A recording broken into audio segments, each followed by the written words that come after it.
Kenapa sekarang mencari kerja itu susah?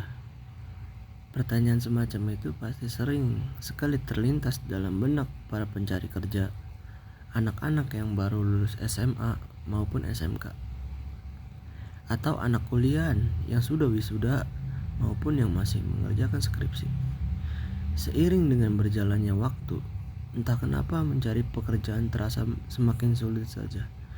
Ketersediaan lapangan kerja semakin tidak memadai, membuat lowongan kerja pun harus mati-matian mencari demi bisa menemukan pekerjaan yang sesuai.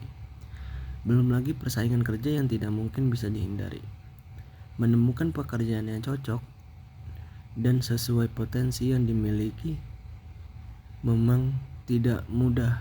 Bahkan seringkali orang mendapatkan pekerjaan yang tidak sesuai dengan jurusan saat kuliah, ataupun tidak sesuai dengan keahliannya. Sudah mencoba melamar di banyak tempat, namun tidak satupun yang diterima. Padahal sudah keluar banyak dana untuk kuliah, mengikuti kursus, dan lain sebagainya. Ada juga yang sampai ke tahap wawancara kerja, namun harapannya palsu. Entah ditipu dengan ruangan kosong, ataupun bisa wawancara asalkan mau membayar. Sebenarnya apa permasalahannya? Mari kita bahas. Pertama, salah melamar. Sebagian besar orang tidak mengetahui pekerjaan apa yang cocok untuk dirinya, sehingga asal melamar pekerjaan saja. Yang penting kerja. Biasanya, orang-orang dengan tipe seperti ini akan berusaha keras untuk memberikan jawaban yang tepat pada saat mengikuti psikotes karena tidak percaya dengan kemampuan diri sendiri. Padahal HRD atau psikolog bisa dengan mudah mengetahui mana jawaban yang mengada-ngada dan mana jawaban yang memang sesuai dengan karakter pelamar. Kedua, mengetahui persiapan saat hendak melamar kerja. Mana mungkin ingin melamar kerja namun tidak tahu apa-apa. Salah besar menganggap jika melamar kerja hanya sebagai ajang untuk coba-coba dengan harapan peluang lulus lebih mudah mendapat kerjaan. Mengingat persaingan di zaman sekarang jauh berbeda dibanding dahulu. Hal-hal yang perlu diperhatikan sebelum melamar yaitu CV. Gimana cara kita membuat CV? Di CV, di dalamnya dikasih tahu bagaimana cara berpakaian yang baik saat wawancara kerja, bagaimana cara menghadapi HRD dan lain sebagainya. Yang selanjutnya terlalu banyak persaingan. Zaman sekarang lulusan sudah bertebaran di mana-mana. Lulusan-lulusan tinggi sudah bertebaran banyak. Apalagi dengan begitu banyak kampus di Indonesia, dari mulai kampus negeri sampai swasta, dari yang murah sampai yang mahal. Artinya orang-orang yang sebelumnya tidak mampu untuk melanjutkan studi di perguruan tinggi kini bisa kuliah bidang S1.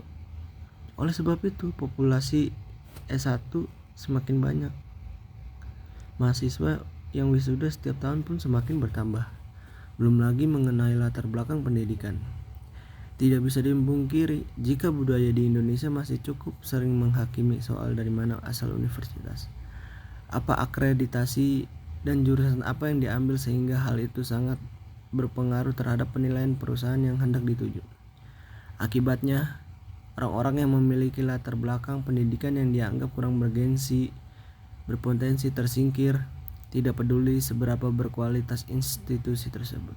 Lalu, apakah peluang kerja hanya bisa didapatkan oleh kalangan tertentu saja? Tentu saja tidak. Tergantung pada diri Anda. Apakah mau berproses? Apakah mau belajar? Dan apakah mau berkembang jadi lebih baik? Yang terpenting, mau mencoba dan terus berusaha karena kesempatan dan keberuntungan bisa datang kapan saja dan di mana saja. Ada beberapa hal yang bisa dilakukan untuk meningkatkan potensi dalam memenangkan persaingan di dunia kerja. Di antaranya, 1.